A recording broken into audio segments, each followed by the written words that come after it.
after ko maligo, may tumatawag. Pagkasagot ko, lahat sila nag-iiyakan sa room.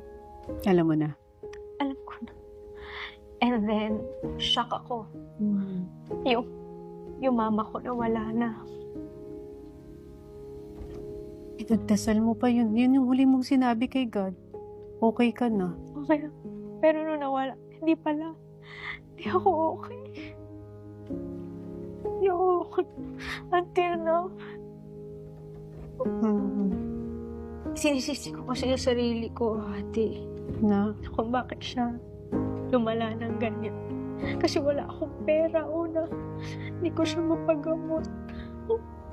Di ba? Isa lang ako eh. At siya lang din yung lakas ko madalas. Siya lang.